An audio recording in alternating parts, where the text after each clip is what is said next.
Bien, bonjour à tous et bon début de semaine. Vous êtes avec nous jusqu'à 14 heures, un petit peu plus probablement, puisqu'aujourd'hui, il y a un débat à partir de 13 heures. On va parler du Panama, mais avant, on va recevoir tout à l'heure Mme Francis Lancoro. Bonjour. Bonjour.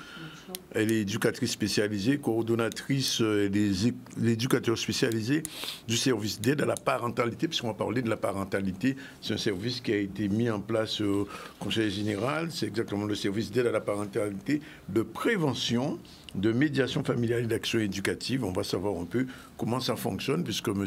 Abel Alexis, le chef de service de l'aide à la parentalité, sera aussi avec nous. Un peu plus tard, à partir de 13h jusqu'à 13h40, on aura un débat en route vers le Panama, puisque Edith Evridis et les gens de la CCIG étaient récemment au Panama. Qu'est-ce qui s'est passé là-bas? Est-ce que c'est un pays qui est ouvert au commerce avec la Guadeloupe ou aux chefs d'entreprise? On le saura. Et puis, on reviendra vers 13h40 avec Manuel Débat-Monclar pour parler de Digital for Progress et la chronique sur le texte. Sinon, l'actualité de ce début de semaine, c'est le marché de l'association Regard d'autistes qui s'est passé ce week-end. Les jeunes autistes, on leur a donné la possibilité de fonctionner. Ben, ça s'est bien passé globalement.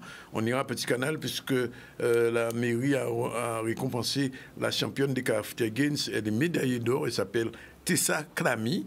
Elle était de retour et son maire a été content de la recevoir. Sur un reportage de Loane Duhamel. Centenaire d'Edmond Célestin Saint-Cily. On en a beaucoup parlé un peu partout ce week-end. Monsieur Saint-Cily a eu 100 ans. C'est le père de nos amis. On en parlera et puis on parlera, si on a le temps, de basket. Mais avant, on va tout de suite partir sur le marché de l'association des regards d'autistes qui s'est fait ce week-end. Reportage Loane Duhamel. Et puis après, on ira à Paris avec monsieur Maurice Cissé. À tout de suite. Aujourd'hui, nous faisons la première manifestation de l'association Regard d'autistes qui se situe sous le marché de Montréal. Et le but de cette manifestation, c'est de rassembler nous les autistes pour que nous soyons acteurs de cette manifestation aussi, mais aussi pour qu'il y ait d'autres parents, même de d'autres endroits et autres qui peuvent venir, même avec leurs enfants autistes. Et pourquoi pas forcément par l'avenir, peut-être adhérer à l'association. C'est vrai que, comme le président l'a dit, il compte généraliser l'opération sur tout le territoire. Donc c'est une bonne chose parce que c'est vrai que je pense que c'est bien que la population soit confrontée aux autistes. Comme ça, je pense que ça favorisera leur intégration et ils apprendront à, entre guillemets, les voir, à vivre avec, à les côtoyer et que ça sera plus facile par la suite. Comme on le fait déjà à l'école, enfin, qui favorise l'inclusion, c'est vrai qu'en milieu scolaire, les enfants seront, ils auront l'habitude de côtoyer les personnes en situation de handicap, entre guillemets maintenant les autistes. Donc comme ça, pour eux, ce sera tout à fait banal dans le futur. Donc, il faudrait faire la même chose avec les gens qui sont un petit peu, disons, plus âgés. Pour l'instant, ça se passe bien. Je suis assez satisfait. Au début, j'avais un petit acte forcément que peut-être par rapport aux clients, parce qu'il y a certains clients qui n'ont pas de passage, qui n'ont pas certains temps, mais au fur et à mesure qu'ils expliquent et autres, ils prennent plus de temps, ils prennent plus de patience et tout ça passe pour le meilleur en ce moment. Ça se passe bien. On vend des fruits et légumes. On vend des fruits et légumes, là, voilà. On vend des ananas, des patates douces, des pastèques, des cocos et c'est tout. Dans les Antilles en général, que ce soit les adultes ou les enfants en situation de handicap, ils sont un petit peu, je dirais, cachés à la maison. Donc j'avoue que moi, ça me dérange grandement parce que, vous savez, moi, je dis toujours qu'on ne choisit pas de naître. Et je pense que si on avait le choix, on n'aimerait pas être en situation de handicap. Donc c'est vrai que j'appelle quand même la population à être un petit peu plus conciliant, à être un petit peu plus bienveillant. Et quand même, il faudrait que les personnes en situation de handicap se boostent un petit peu et sortent de la maison. Ils sont comme tout le monde, hein. Ils doivent vivre comme tout le monde en société, s'intégrer comme tout le monde. Je sais que c'est pas évident, mais c'est comme ça qu'on va y arriver. Effectivement, ce n'est pas évident, mais un autiste, c'est qu'un être vivant et il faut le soutenir chaque fois que c'est possible. Il y en a beaucoup des parents, comme disait la dame tout à l'heure, cachent leurs enfants autistes, mais on voit bien que finalement, ils peuvent fonctionner. La preuve, ce marché, et de plus en plus dans les entreprises, on commence à utiliser, à faire venir des autistes. Mais justement, on va parler du service d'aide à la parentalité, de prévention et de médiation familiale et des actions éducatives, puisque M. Alexis, Abel Alexis est avec nous. Vous êtes chef de service. Comment s'organise ce service? Comment le présenter, ce service d'aide à la parentalité? Oui, bonjour. Alors, le service d'aide à la parentalité est un service de la collectivité départementale. Nous appartenons à la direction de l'enfance, de la famille et de la jeunesse. C'est tout un programme dans le sens de la responsabilité qui est donnée à chaque collectivité départementale, justement. Et notre service est un service de prévention qui tente d'aller très en avant des situations que vivent les familles, les jeunes, les enfants particulièrement, de façon à ce que ces propres situations que nous allons découvrir, qui vont se révéler à nous, ne puissent pas autant que possible se dégrader, ou en tout cas que nous puissions trouver des solutions avec les familles. J'insiste beaucoup là-dessus, avec vraiment les personnes qui sont concernées et non pas sans elles, de façon à ce qu'il n'y ait pas de détérioration de ces situations-là. Donc, le service d'aide à la parentalité est composé d'éducateurs spécialisés en général et de psychologues plus particulièrement, puisque nous travaillons sur cet aspect éducatif et psychologique de la prévention. Alors justement, on est avec une éducatrice spécialisée, Madame Lancouero. Comment vous fonctionnez avec des parents d'abord, puisque j'imagine qu'on doit d'abord aider les parents et puis se tourner vers les enfants? Oui, bonjour. Alors, effectivement, le corps de métier d'un éducateur spécialisé, c'est d'être aux côtés des parents avec des problématiques diverses et variées. Oui. C'est vrai que l'éducateur rentre en contact, établit un lien. Tout est basé sur la relation qu'on établit avec le parent pour renforcer les compétences de ces parents-là.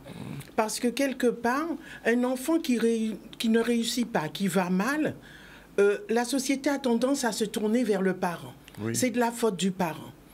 Alors que, quelque part, ces parents-là, tout parent est détenteur de compétences.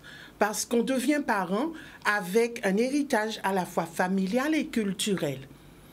Il y a des manquements, certes, quelquefois, mais tout parent est à même de prendre en charge son enfant. D'accord? Donc l'éducateur vient pour renforcer les compétences, apporter des aides et des conseils de façon à ce que cet enfant soit un enfant soit peu équilibré et un futur adulte du moins responsable. Mais aucunement, l'éducateur spécialisé ne peut pas remplacer les parents quand même. Oh non, nous ne pouvons pas remplacer les parents. Nous sommes là aux côtés des parents pour leur permettre de prendre leur place en tant que parents auprès de leurs enfants, leur rappeler leurs responsabilités, tout en disant aux parents quand même, on n'est pas parent, on le devient, oui. Souvenez-vous. Et le fait de devenir parent, c'est un art, c'est tout un art, à la fois de jongler avec ce qu'on a comme héritage de la part de ses propres parents. Il y a des parents qui disent « Ah non, je ne voudrais pas faire comme mes parents m'ont fait ». Mais en ne voulant pas faire comme les parents ont fait, n'empêche que vous passez une vision du monde à votre enfant qui peut être une vision erronée et qui ne lui permet pas de s'adapter au monde et à la société. Oui. Aimer son enfant, c'est aussi poser des limites, savoir poser des limites, et puis permettre à cet enfant-là d'être frustré quelque part aussi, parce que c'est un apprentissage. Est-ce que, je vais revenir vers M. Alex tout à l'heure, mais je vais vous poser une autre question. Est-ce que vous sentez que ce discours-là, les parents le prennent en compte et commencent à un petit peu changer, j'ai envie de dire, le mode de fonctionnement avec leurs enfants? C'est vrai que quelque part, on parle tellement d'enfants, de parentalité. Oui. C'est un terme vraiment devenu un terme usuel. Hein. Donc, on parle de parentalité. Évidemment, tout parent n'est pas parfait. Oui. D'accord? Et quelque part, je dirais que la société met en lumière le parent, le rôle de parent auprès des enfants, parce qu'on a pris conscience que c'est à partir du parent que tout se joue. Oui. La relation qu'établit un parent avec son enfant à la base, qui est vraiment la base de tout un chacun, de chaque enfant. Donc, on essaye de travailler au maximum, justement, sur ce lien mère-enfant, sur ce lien parent-enfant, parce qu'il ne faut pas oublier le père, la place du père dans la relation, ou la place de la figure paternelle, je dirais, puisque un enfant, il a besoin à la fois de sa mère, mais aussi d'une figure paternelle qui vient rappeler, c'est cette figure-là qui vient poser l'autorité au niveau de l'enfant. Donc, on est sur plus une tendance à se dire, effectivement, le parent a un rôle pivot dans le devenir d'un enfant, mais il n'y a pas que le parent. C'est tout un chacun autour de l'enfant. Il y a une coéducation qui est faite à la fois à l'école, à la fois par les fréquentations. Aussi. Voilà. Alors, monsieur Alexis, le service, il est réparti sur toute la Guadeloupe, tout le territoire. Alors, comment les interventions se font? C'est-à-dire, ce sont les parents qui vous appellent ou c'est le contraire, c'est vous qui allez vers les parents? Alors, oui, donc le service est effectivement sur l'ensemble du territoire, par petites équipes, donc sur différentes zones qu'occupent nos professionnels. Alors, il y a plusieurs entrées, effectivement.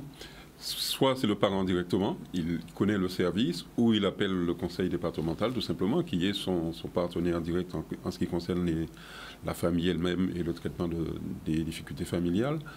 Et on peut le diriger vers le service, notre service, comme d'autres services. Par exemple, vous avez le service de la PMI qui s'occupe des petits, des problèmes de santé particulièrement. On a reçu quelqu'un de la PMI. Voilà, vous avez le service social qui entre en lien pour un certain nombre de questions sur l'environnement de la famille particulièrement. Et puis vous avez aussi des associations qui travaillent avec nous, qui travaillent largement avec la collectivité.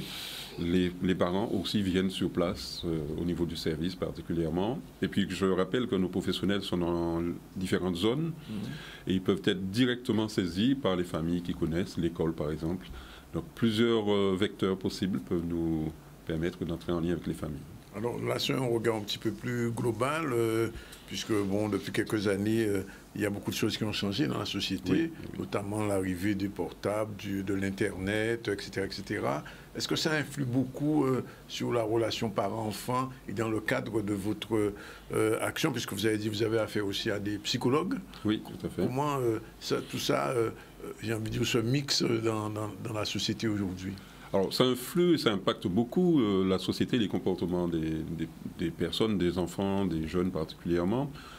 Pour, par exemple, les histoires de portable et d'écran, il y a des organismes qui sont spécifiquement centrés dessus parce qu'effectivement, le problème est suffisamment important et grave pour permettre que ces structures portent des réponses et traitent la question avec les familles et les jeunes particulièrement. Vous avez, par exemple, tout un travail qui se fait autour de, l'addiction aux écrans particulièrement. C'est bien ça, c'est bien une addiction, voilà. C'est ça. Oui. Donc l'homme, à chaque fois qu'il construit quelque chose pour son mieux-être, forcément, il doit répondre aux inconvénients que ça pose.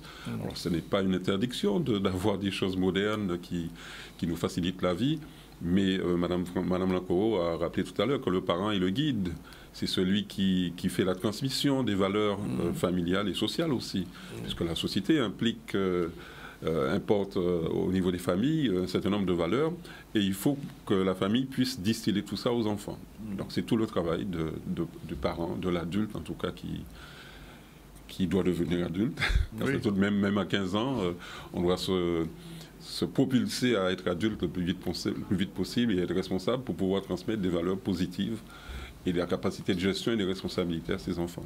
Oui, alors, il y a un autre problème qui se pose au niveau de l'éducation, je m'intéresse à l'éducatrice spécialisée. Les enfants, à partir de quel âge vous les prenez? Mais il y a encore une deuxième question, c'est la question du décrochage scolaire.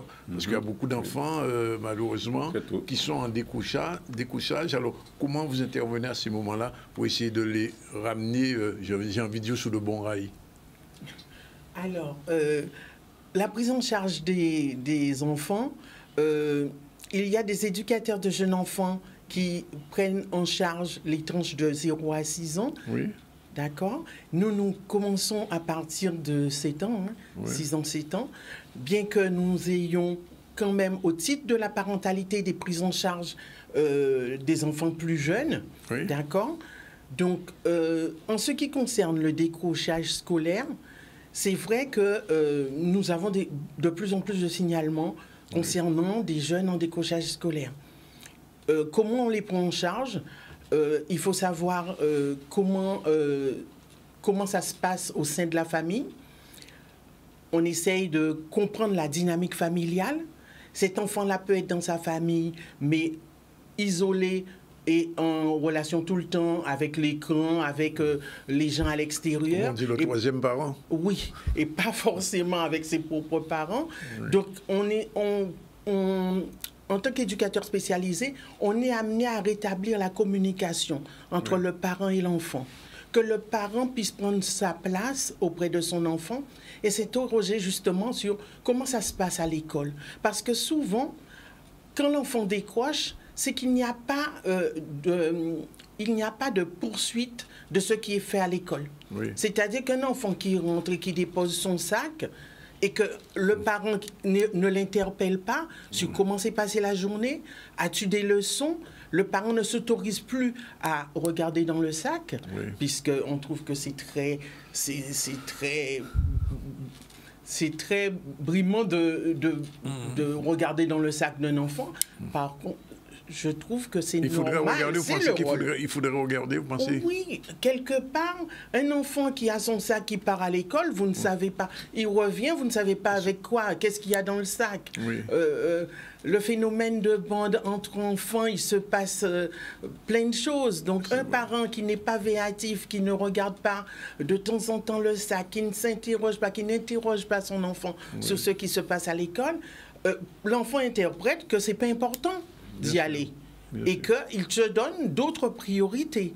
Oui. Donc, c'est à vous, en tant que parent, de recentrer un petit peu le rôle de l'école et puis votre façon de percevoir l'école.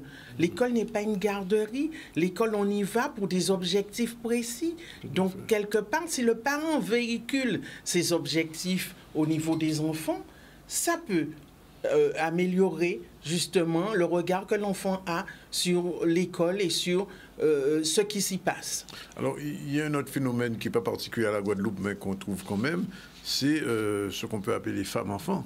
C'est-à-dire les jeunes femmes qui sont encore dans l'enfance ou qui sont à peine sorties de l'adolescence, qui ont eu des enfants. Comment vous abordez cette problématique? C'est vrai que la problématique des jeunes mères, je ne dirais pas que toutes elles ont des problèmes. Oui. Par contre, celles qui ont des problèmes, ce sont des jeunes mamans qui étaient déjà dans des relations assez difficiles par rapport à leurs propres parents. Oui. D'accord? Devenir mère, c'est une responsabilité, c'est s'inscrire dans la société aussi. Le côté positif pour elles, c'est qu'elles sont inscrites quelque part dans la société, elles vont bénéficier des prestations, les allocations. Oui. D'accord? Elles vont pouvoir être indépendantes et avoir un appartement. Oui. Elles voient les avantages, d'accord, d'être maman. Par contre, ce qu'elles maîtrisent moins bien, c'est la prise en charge d'un enfant. Oui. Et là, on a affaire à des jeunes mamans qui n'ont pas fini leur adolescence et qui n'ont pas fini leur maturation et psychologique et du point de vue de leur corps physique et psychologique. Donc là-dessus, on est amené à dire oui, tu es encore jeune, mais tu es maman, tu as une responsabilité et tu dois jongler entre ce rôle de maman et le rôle et ton statut de jeune, parce que la vie n'est pas terminée, mais par contre, il faut assumer ce petit être qui sera un adulte demain.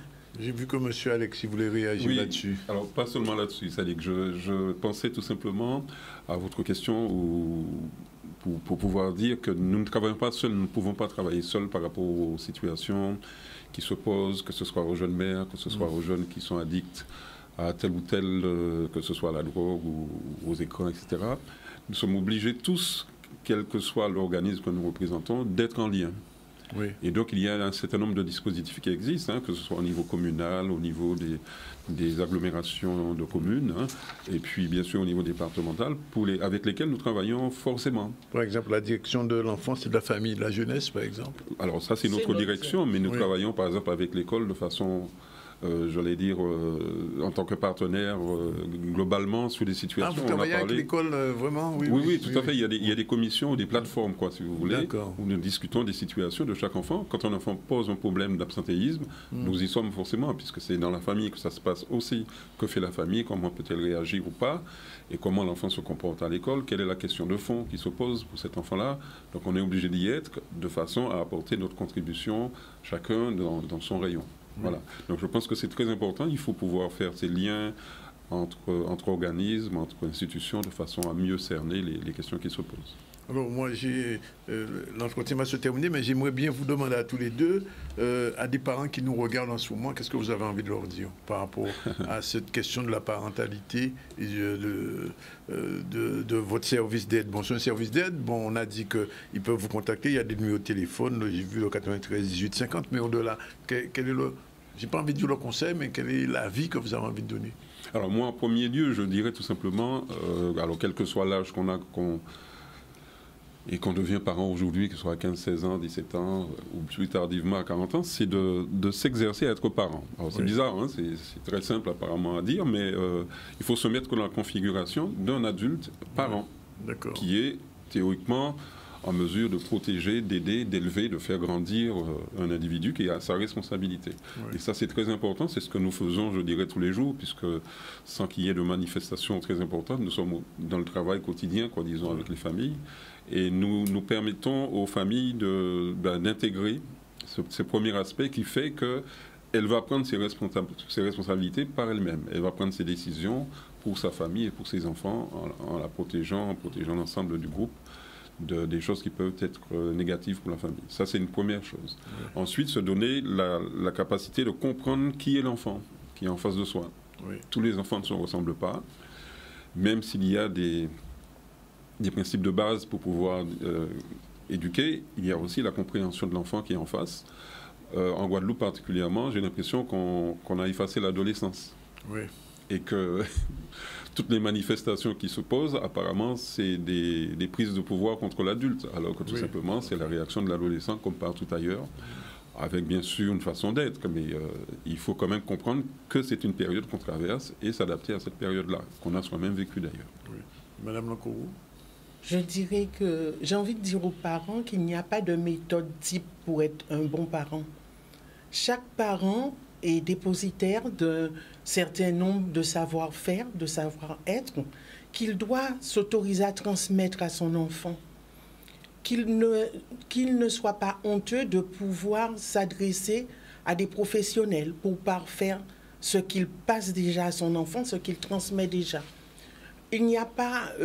être parent, c'est tout un art. C'est à la fois faire avec ce qu'on a comme héritage et ce que la société exige, puisque la société est sans cesse en mouvance et qu'il y a une adaptabilité à avoir. Je veux dire que le parent n'a pas à avoir peur d'être parent et d'assumer ce rôle auprès de son enfant, parce qu'il est la base de l'adulte que l'enfant sera demain. J'espère que les gens qui nous regardent ont entendu. Je rappelle quand même le contact pour la région de Basse-Terre, c'est le 0590, ça s'affiche le 99 79 27. Puis il y a d'autres numéros, mais le siège même, c'est le 93 18 50. 18 50. Et là, vous prenez contact avec les services d'aide à la parentalité, de prévention et de médiation familiale, très important, d'action éducative. Ça permet quand même de tenir la route avec les enfants, avec les parents. Je sais que ce n'est pas toujours évident, parce qu'on voit beaucoup de choses qui se passent en ce moment. Et quelquefois, c'est parce que les parents, il faut le dire, ont raté quelque chose. Et avec les enfants, ce n'est pas toujours évident. tout cas, merci d'être venu dire tout ça. Merci et à puis, vous. on continuera, bien sûr, à recevoir des gens du conseil départemental. L'autre fois, c'était la PMI, cette fois-ci, c'est la parentalité, c'est très important. Et comme vous le disiez au début, les questions de la parentalité sont devenues très, très importantes. Aujourd'hui, on en parle tous les jours, tout le temps. Parce que c'est devenu pratiquement, j'ai envie de dire, ça c'est pas banalisé, mais c'est devenu très important parce que ce service-là n'existait pas il y a peut-être quelques années et on en avait bien besoin. Voilà, il est 13h02. Avant de partir pour la pause, on va prendre le chemin de Petit Canal. La récompense de la championne des Carafita Games. Elle a été médaillée, elle s'appelait Tessa Klami et c'était le maire a décidé de la recevoir puisqu'elle a reçu une médaille d'or au Carafita Games qui se sont déroulés. Loane Jamel, notre reporter, était sur place. Il faut savoir qu'aujourd'hui, on vient de vivre un grand moment, un moment d'émotion, de fierté aussi, hein, parce que pour la première fois, nous avons un jeune du territoire, surtout qui est inscrite dans un club de Petit Canal, qui a remporté la médaille d'or au Carafita Games. Et c'est une fierté, bien sûr, pour la Guadeloupe, une fierté pour le Nord-Grande-Terre, mais encore une plus grande fierté pour Petit Canal, surtout qu'il y a, je dirais, à peu près 9 ans, c'est une discipline qui n'existait pas sur le territoire. À notre arrivée, on avait promis à la population de diversifier un petit peu les activités pour éviter que ce soit que le foot qui soit pratiqué sur le territoire de Petit Canal. Et là, c'est une mission réussite. 9 ans après, on a une médaille d'or. Je dirais, entre ces 9 ans, on a eu aussi de belles performances de nos jeunes. On a un jeune qui se trouve au pôle du CREPS et je suis persuadé que Tessa Klami fera partie l'année prochaine aussi, je l'espère, de ces jeunes qui peuvent allier sport-études et pouvoir, je dirais, pratiquer leur discipline et performer. Au-delà de la victoire, c'est beaucoup de fierté quand même. C'est un résultat qui est inédit quand même pour la communauté du Nord-Grande-Terre. En particulier pour nous, petit club, moins de 10 ans d'existence. C'est vrai que le travail, on dit souvent que le travail paye. Elle a démontré qu'avec force et ténacité, on peut arriver à ce genre de résultat. Ça encourage un petit peu pour la suite pour ses coéquipiers qui vont se mettre dans cette dynamique. Très heureuse, j'étais fière de moi parce que j'ai vu que tout ce que j'ai fait a payé. C'est vrai que nous sommes dans une dynamique où on souhaite participer au plus grand nombre de compétitions, que ce soit en local ou hors du département. La prochaine échéance pour nos jeunes, c'est les Pointes d'Or. Ça correspond un petit peu au championnat de France minime qui auront lieu, je crois, le 8 et 9 juillet à Toulon. Donc on est dans cette dynamique de préparer nos jeunes pour pouvoir participer à cette compétition. Il y a eu des tours de sélection. J'ai été qualifiée dès le premier tour et j'ai fait les minima. Fallait faire des minima pour être sélectionnée et je les ai fait. Je pense qu'il faut d'abord savoir aimer pour pouvoir performer. Pensez que vous pouvez réaliser ce rêve. Donnez-vous les moyens. Vous avez vos familles, vous avez des personnes, vous avez vos coachs, les éducateurs. Ils sont là pour vous. C'est un projet à tripartite. Vous, vos familles et la structure qui vous accompagne. Vous avez cette compétence en vous. Il faut juste y croire. Donnez-vous les moyens. Voilà, une belle réception organisée par le maire de Petit Canal. On prend la pause cette fois-ci, puis on se revient tout à l'heure. On va parler du Panama. Vous connaissez la chanson Panama moins tombé. Je ne sais pas si on va trouver ça sur la vidéo. Si Jordan trouve la chanson, on va l'écouter un petit moment. Mais on va recevoir plusieurs personnes, dont Mme Edith Evrilus, Mme Christina Mugerin et M. Raymond Bordi, il est gérant de la CRL Croptronique. Et lui, Christina Mugerin, est chef de projet au pôle international. Tout de suite. On va avoir un débat tout à l'heure avec Mme Edith Evrilus, bonjour. Bonjour. Avec Mme Christina Mugerin, bonjour. Bonjour. Et avec M. Raymond Bordi. Vous étiez tous au Panama? Oui. Oui. Bonjour. Oui. Votre chapeau n'est pas tombé au Panama. Votre chapeau, non. Panama moins tombé. Panama, on ne peut pas tomber. Bon, rapidement, on va faire un petit tour, rendre hommage à un centenaire, M. Saint-Silly.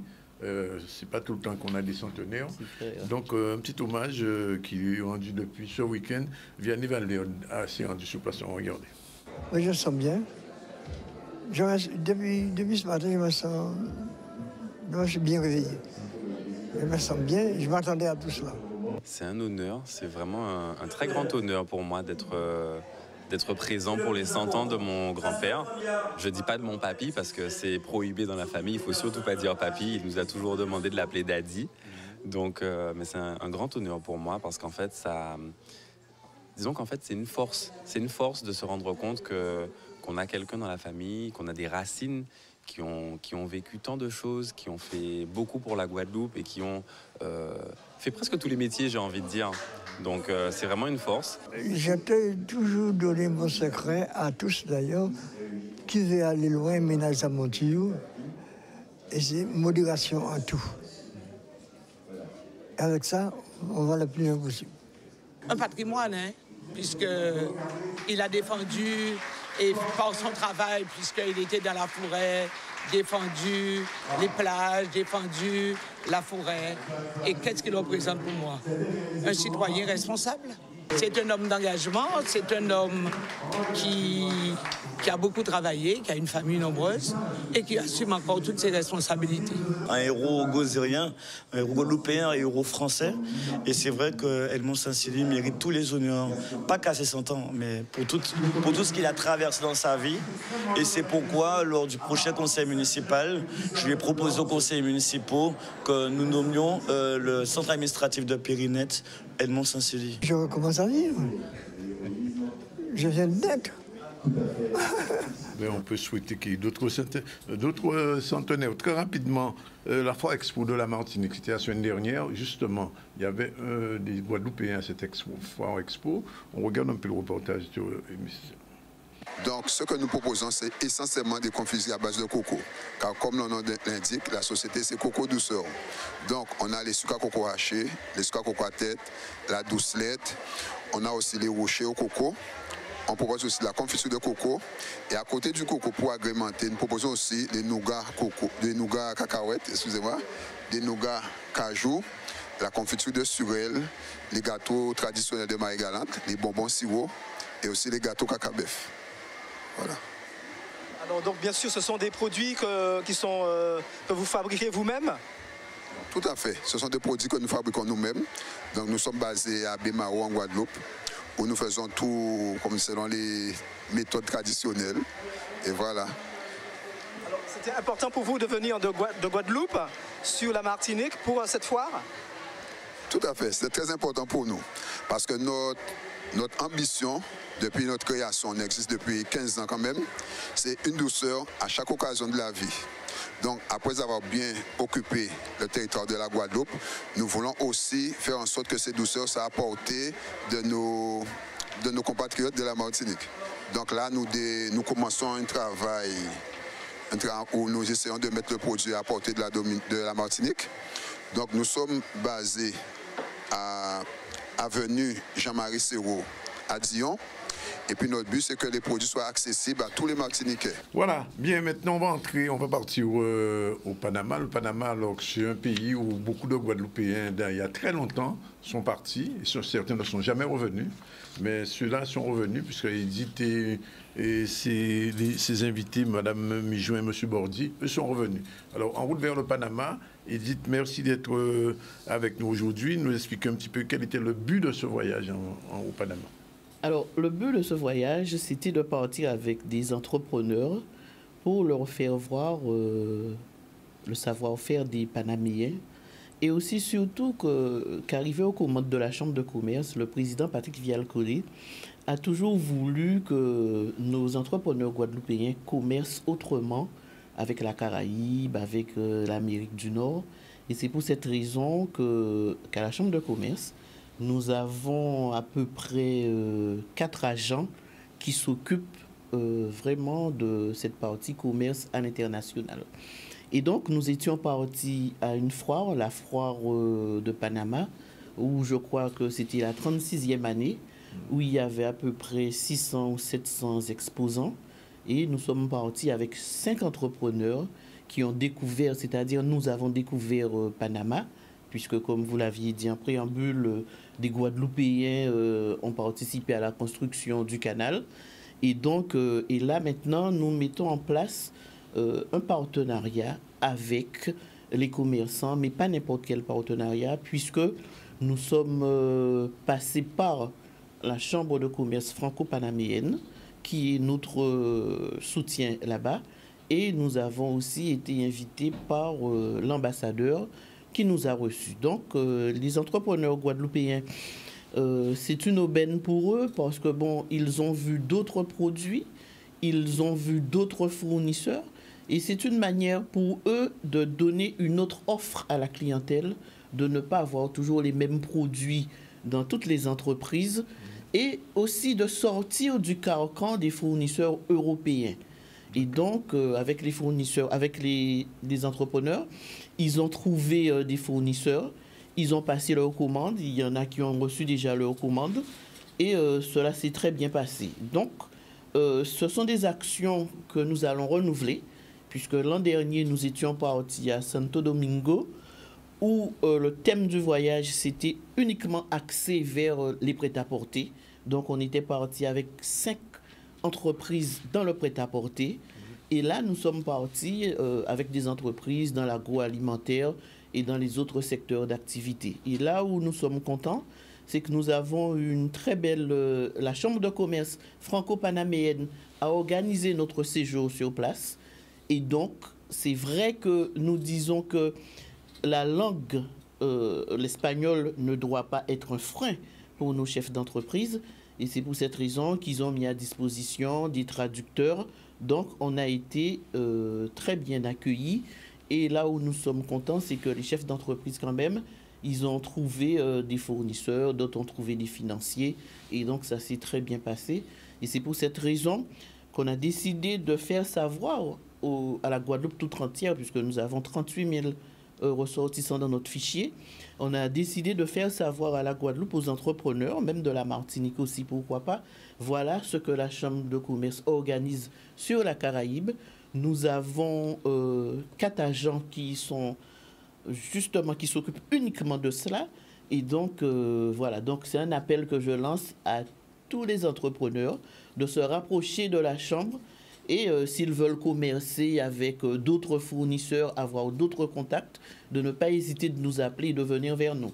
Monsieur Bordy, vous êtes chef gérant d'une SARL, vous étiez du voyage. Comment ça s'est passé pour vous en tant que chef d'entreprise? Alors, c'est une expérience qui m'a apporté beaucoup, que j'ai pu rencontrer dans le salon qui s'est déroulé sur 3 jours, hein, un certain nombre de fournisseurs, avec des contrats que j'ai pu finaliser. J'ai même pu avoir des produits qui m'intéressaient. Ouais. Je suis dans la montre, dans l'électronique, dans le portable et les accessoires autour. Et j'ai déjà reçu mes... Ah bon, déjà? Ah ben oui. Ça va vite. Et ça va vite parce qu'on a voulu que ça aille, enfin, on fait tout pour que ça aille vite. Et ce qui est très intéressant, c'est que les fournisseurs c'est une chance pour nous, mais pour eux aussi. Ils veulent quand même développer leur activité. Oui. Et c'est pour ça qu'ils nous ouvrent les portes grandes ouvertes. Bien. Je vais revenir avec vous tout à l'heure pour poser une question particulière.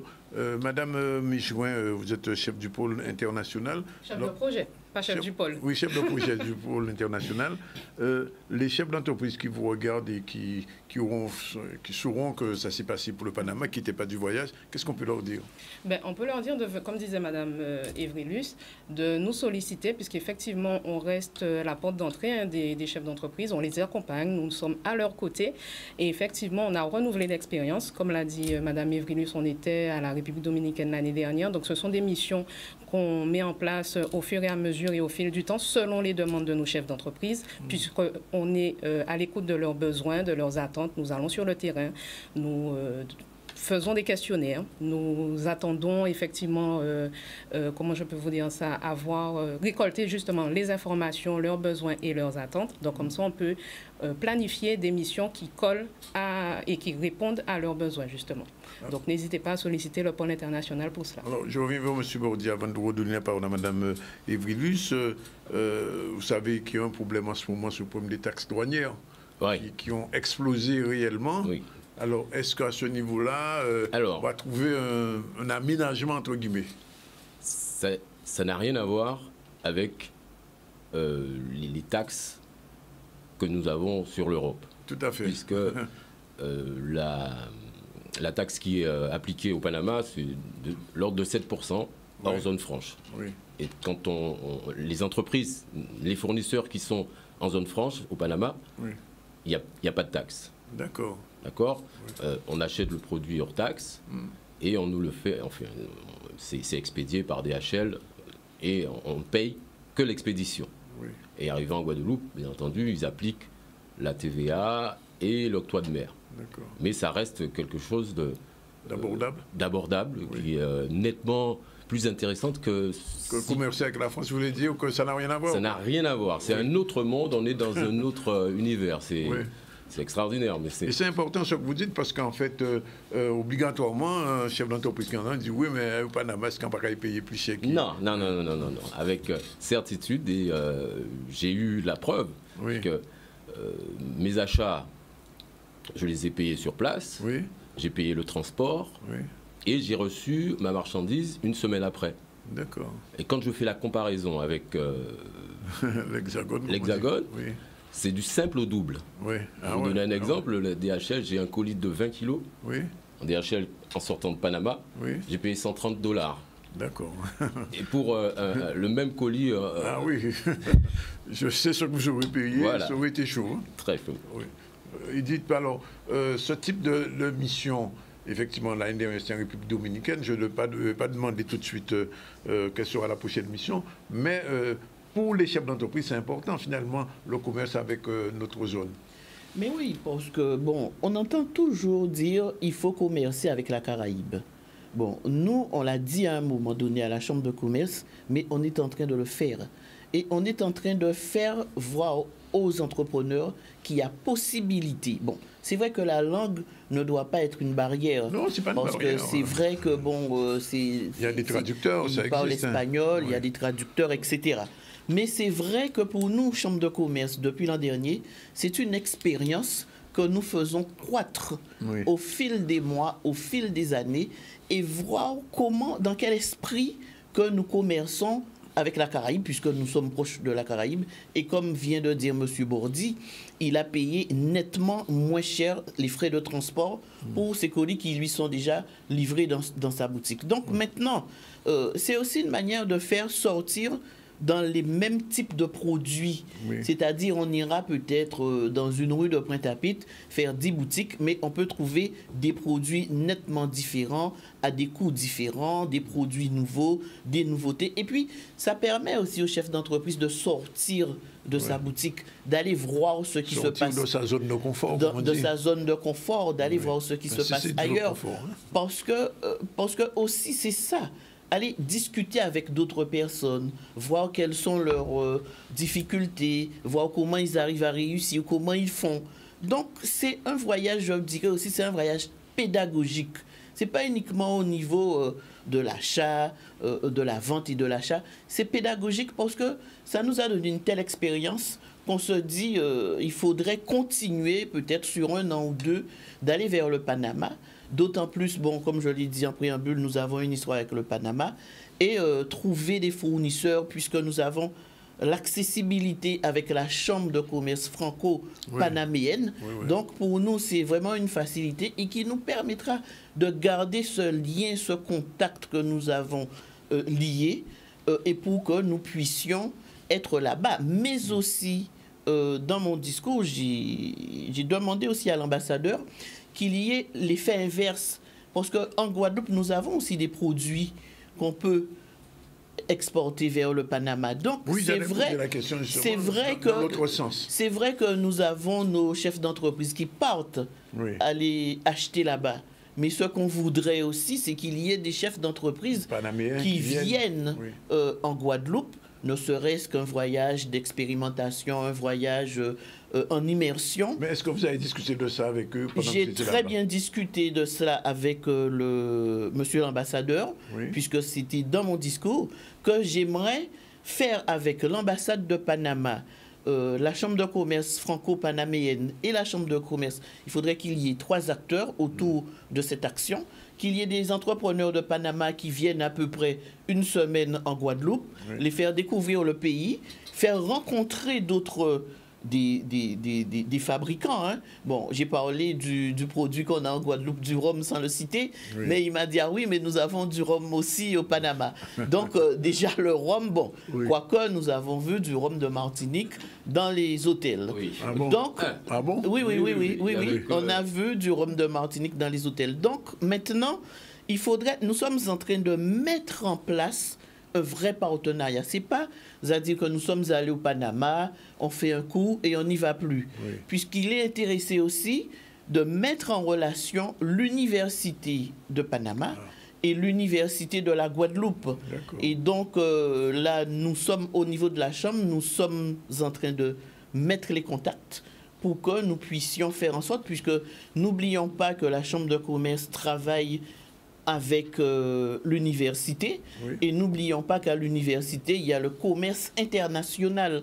Donc, ça intéresse à plus de l'université de travailler avec nous et pour que nous puissions faciliter les choses. Comme je vous ai dit, nous avons déjà notre approche avec la CCI franco-panaméenne et avec l'ambassadeur. Et donc, je lui ai bien précisé aussi, c'est vrai que c'est bien de mettre en place une forme de commercialisation, mais ce serait bien aussi de penser au mode de transport.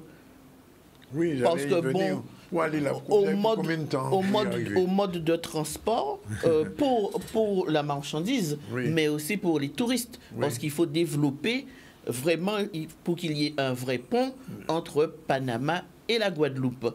Et donc, il m'a dit tout à fait d'accord, et je crois qu'il y a une discussion qui est déjà entamée en ce moment avec la compagnie de Panama, la Copa, pour ne pas citer la compagnie. C'est une discussion. Bon, moi, je ne pourrais pas vous dire grand-chose sur cette discussion-là, mais je lui ai dit qu'il faudrait y penser, parce que c'est pas normal de prendre pratiquement une journée. Il faut passer par Saint-Domingue, c'est ça, ou même par Miami? République dominicaine. République dominicaine. Bon, il faut rester à peu près 3 heures, 4 heures, ensuite reprendre l'avion pour aller à Panama. Bon, on arrive vers 17h, 18h, et c'est le retour qui était un peu plus périlleux, parce que bon, il fallait se lever à 4 heures du matin pour qu'on puisse aller se rendre à l'aéroport pour 6 heures du matin, prendre l'avion à 8 heures. 8 heures moins de quart, bon, on arrive à Santo Domingo vers 10h30, 11h. Et après, bon, il a fallu rester 5 heures à l'aéroport de Saint-Domingue pour prendre l'avion pour venir en Martinique. Ah bon, il faut passer par la Martinique? On a fait escale, c'était... Voilà. On peut appeler ça une donc, escale. On a fait escale en Martinique. Il fallait décharger tout, repasser encore sur la sécurité. Et donc, on a atterri en Guadeloupe. On est parti au Panama. Il était 6 heures du matin. Et on est arrivé chez nous, il était 21h30. 21h30. Le Panama pour la Guadeloupe, maximum, c'est 4 heures d'avion. 4 heures d'avion, il a pratiquement une journée. Donc maintenant, si les instances m'entendent, il faudrait que ça soit la région, le CTIG, parce que bon, c'est vrai qu'on est en train de créer cet engouement pour que les gens aillent là-bas, mais c'est vrai aussi qu'il faudrait que toutes les instances s'y mettent. Ce n'est pas uniquement l'histoire de la Chambre de commerce. Toutes les instances pour que nous puissions mieux organiser le voyage vers Panama et créer cette offre. C'est-à-dire que là, vous allez entrer dans un autre domaine, c'est celui du ministère des Affaires étrangères. Parce qu'un Panaméen qui vient ici, il faut qu'il ait son passeport bien sûr à jour, mais son billet d'aller-retour tout de suite. Mais c'est comme nous sommes entrés au Panama. Parce que bon, il y a beaucoup de vérifications quand on vous fait passer au scanner, scanner les mains, scanner les pouces, scanner une main une après l'autre. C'est des hubs internationaux. Oui, bien sûr. Et tout ça, donc bon, de toute façon, si on veut un développement, il faut qu'on... Alors, Edith, il y a quand même une question que je pose. Bon, on va au Panama, République dominicaine, etc., etc. Mais pourquoi en Guadeloupe? Je pose ça à la responsable de la Chambre de commerce. C'est peut-être pas à vous que de répondre, mais c'est une question qui se pose. Pourquoi en Guadeloupe, il n'y a pas encore une grande exposition qui permet justement de recevoir tous les pays qui sont proches de nous? Parce que vous m'avez dit que vous êtes allé au Panama à une exposition.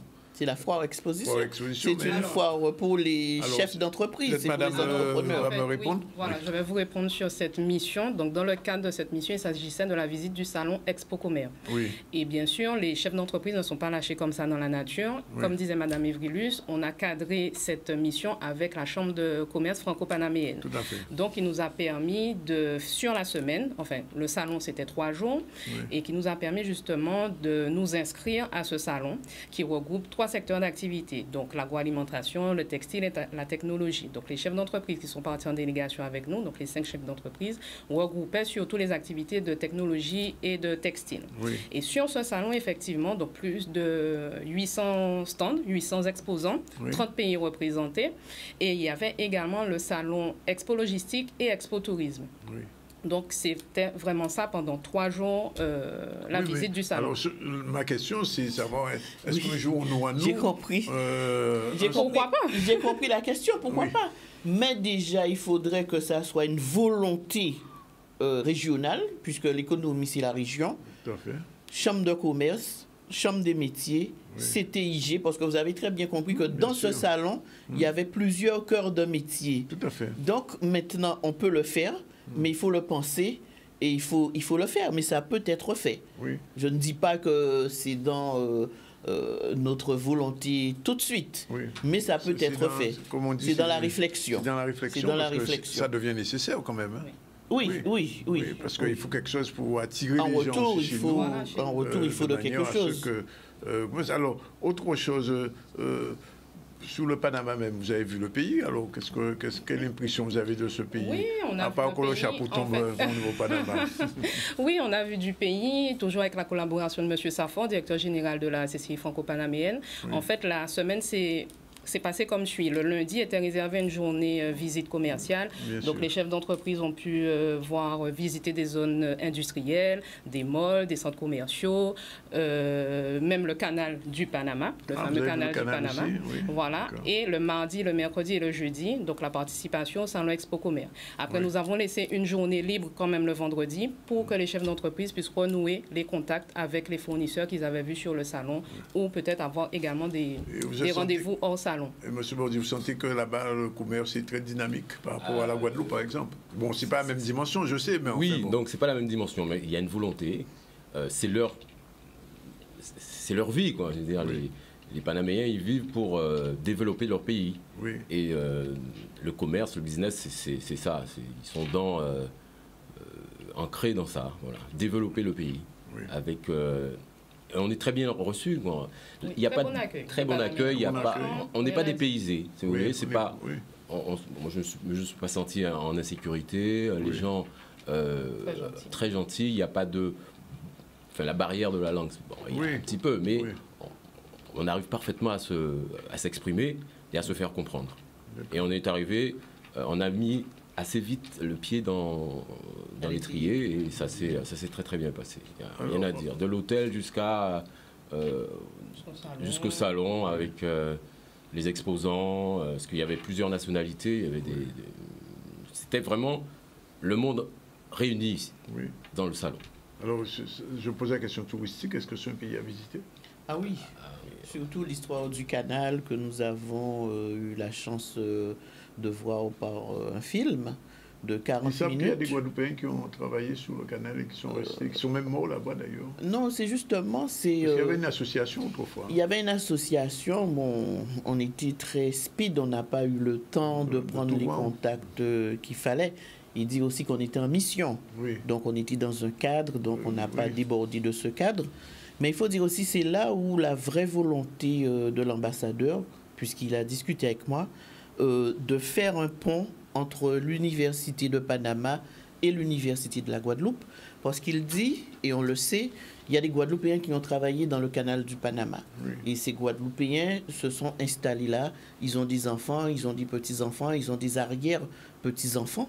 Et ces enfants, ces arrière-petits-enfants n'ont aucun contact avec le pays de leurs ancêtres. Voilà. Ouais. Et donc, il dit, entre autres, ce serait aussi l'occasion, si on arrive à faire qu'il y ait peut-être 15 étudiants panaméens qui viennent 3 mois à l'université de Guadeloupe, ces étudiants-là, si véritablement les parents sont originaires de Guadeloupe, ce serait pour eux l'occasion de commencer des recherches.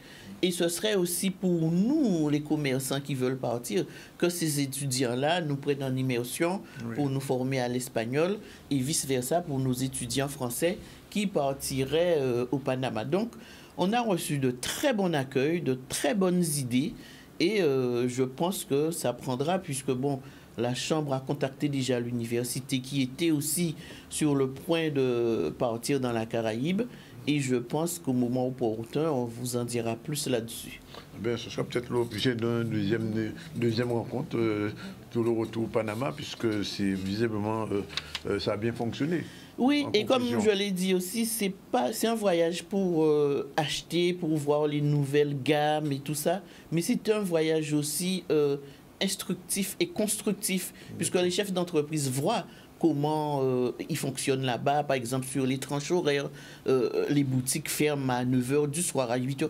Vous savez, ça peut apporter des idées de réflexion à des associations de commerçants pour se dire, bon, il faudrait qu'on peut-être commerce autrement. Oui. Donc maintenant, il ne faut pas avoir peur d'aller autre part et de prendre tout ce qu'il y a de bon pour venir faire pour soi dans son pays. Ben, ce sera aujourd'hui le dernier mot, mais je vous promets de continuer le débat, puisque Nidot Bita a dit, et peut-être que ça va aider nos commerçants à changer leur paradigme aussi, et faciliter... De ne pas rester toujours avec les mêmes fournisseurs. Pour trouver 10 commerçants qui ont les 10 fournisseurs dans les 10 boutiques, on trouve les mêmes produits. C'est ça aussi.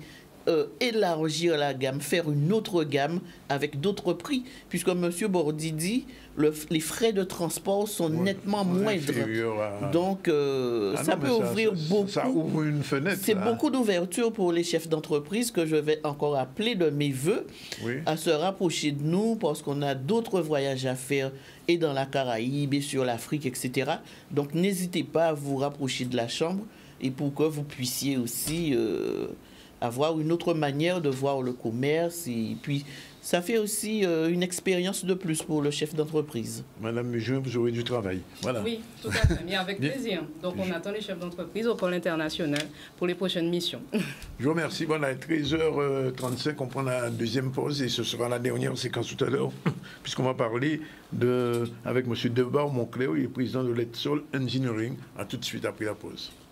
Voilà, c'est la dernière séquence du ZCL News et on va recevoir Manuel Debar Moncléo. Bonjour. Bonjour. Il est le patron de Edsol Engineering. Il va nous expliquer tout à l'heure ce que c'est. Tout de suite, générique, c'est parti.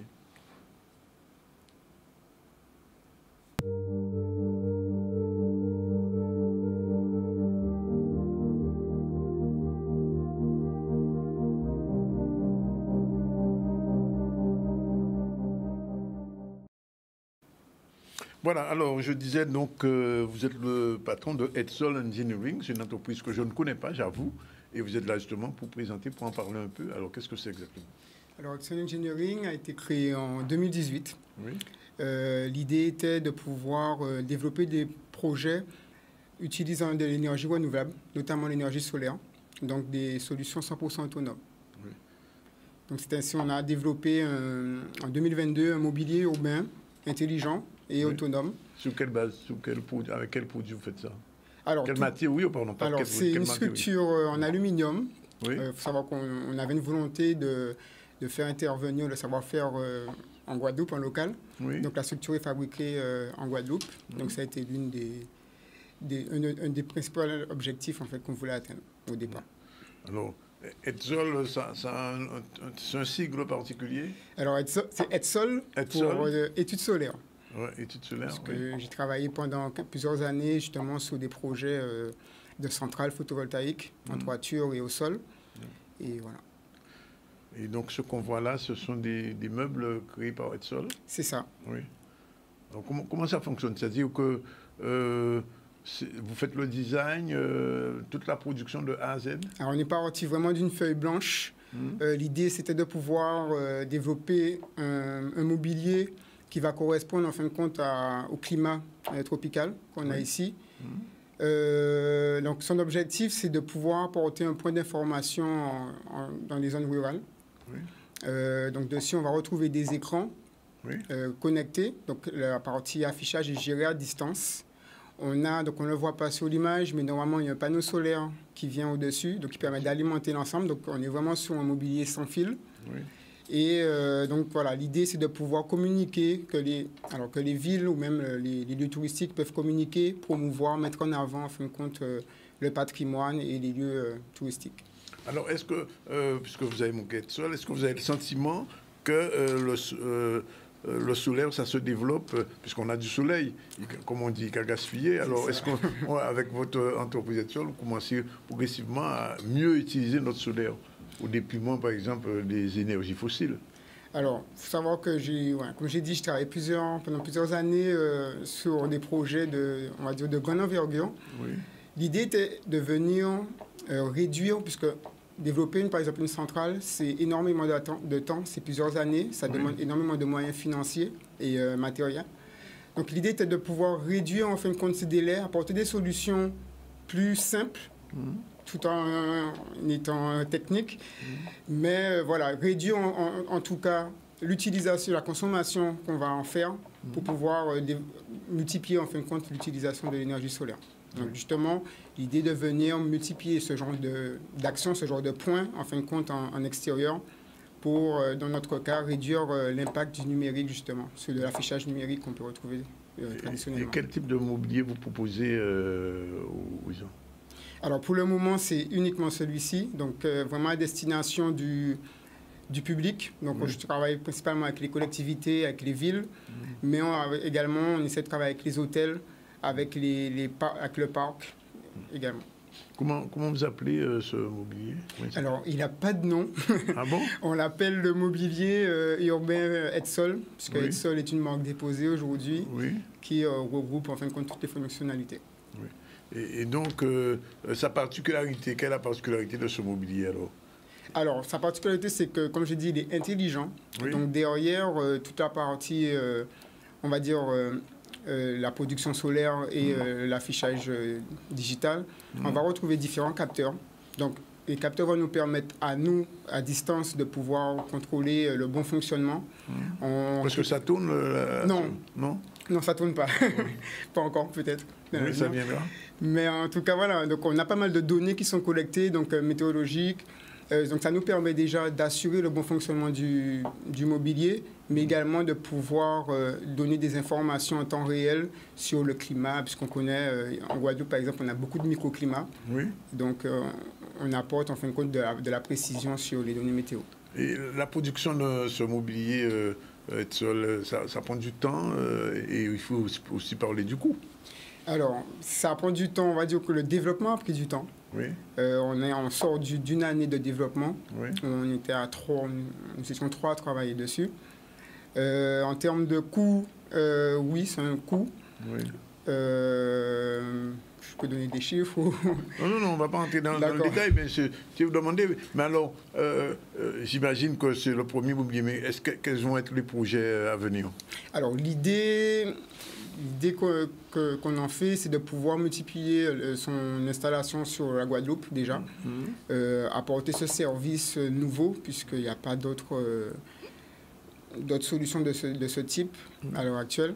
Donc l'idée, c'est de pouvoir multiplier les points sur le territoire en premier, voir venir tester en fin de compte la solution et voir en fait les répercussions et comment le public en fin de compte l'accueille.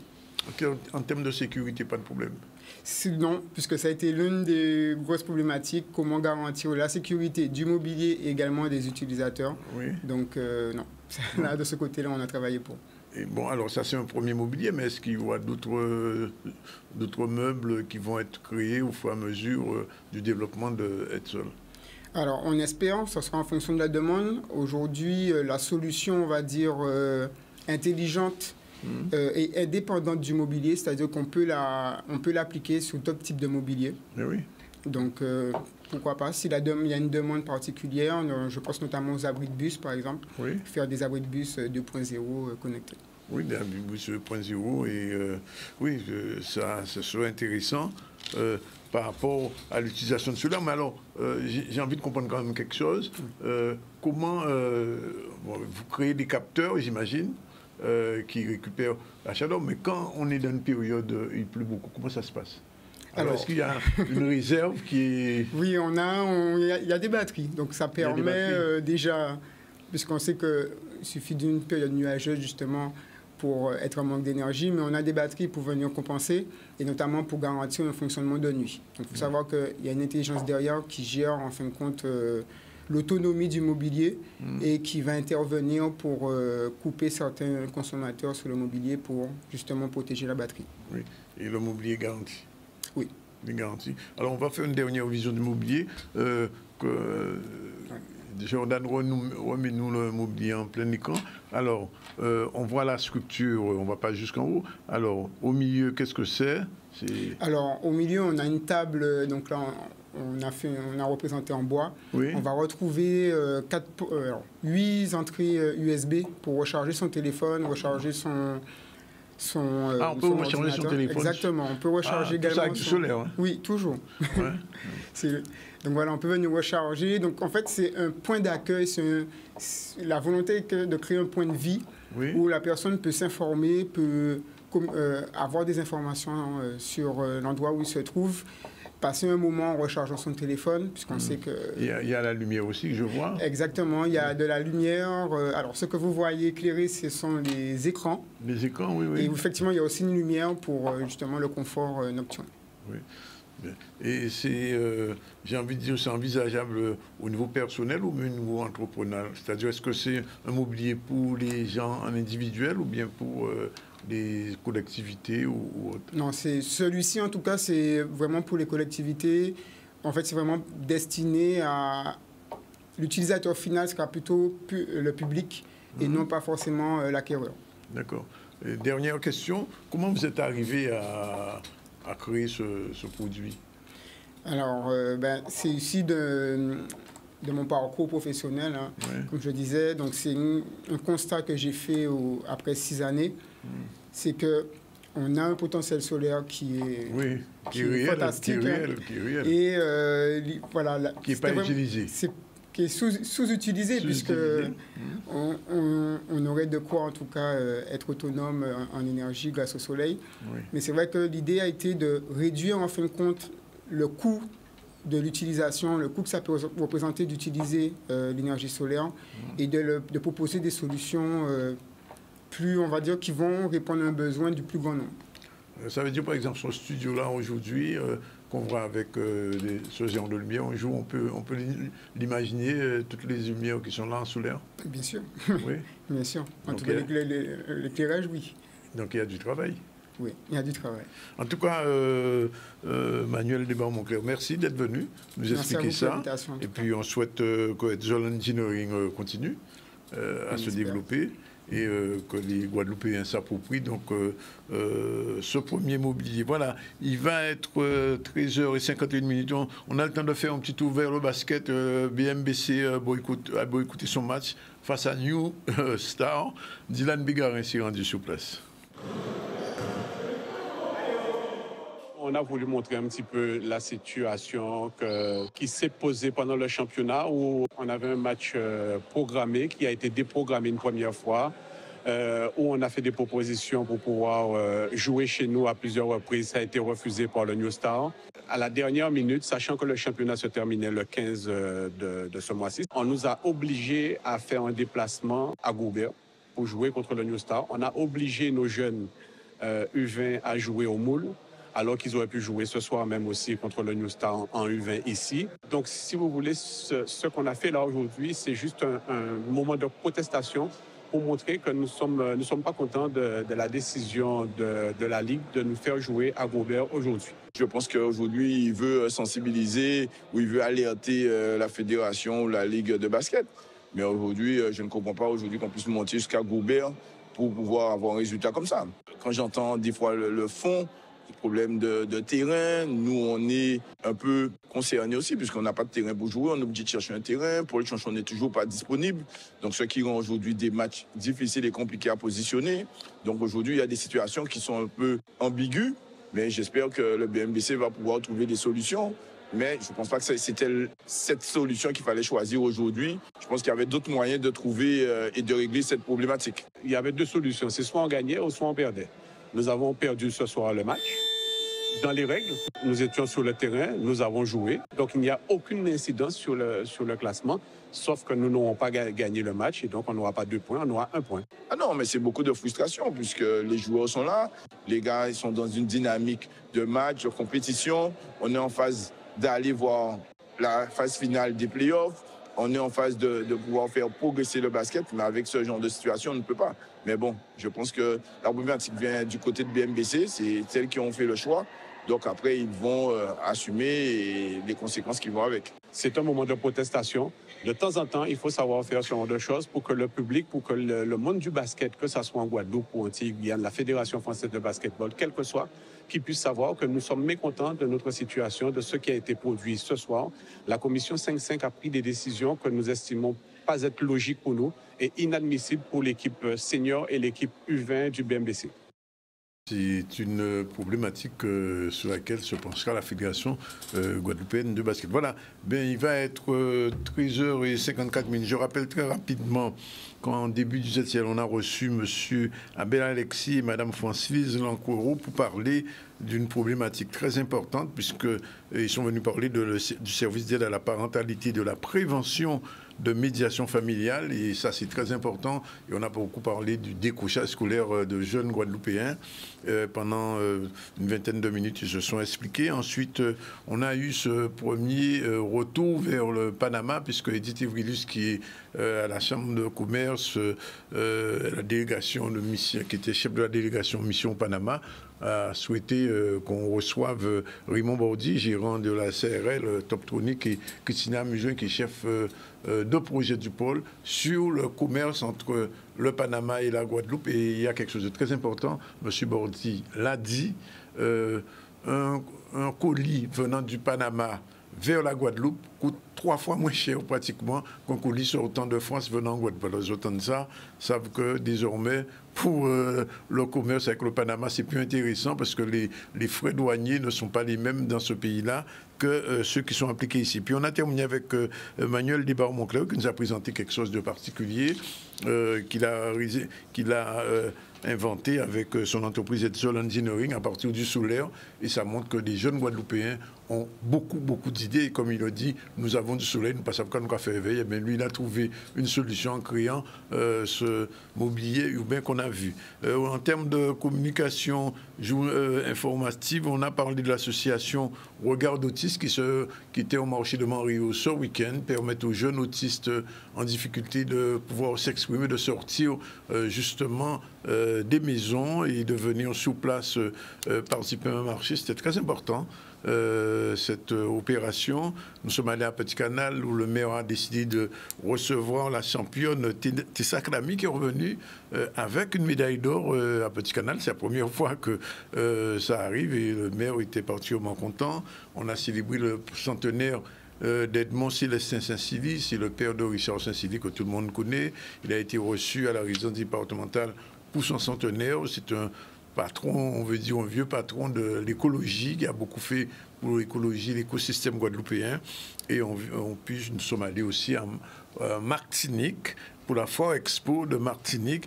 Et on a terminé avec le basket. Voilà, c'est fini pour aujourd'hui. On se retrouve demain pour une nouvelle édition du ZCL à partir de 12h30. Merci d'être avec nous aussi nombreux tous les jours. Ciao, bye bye.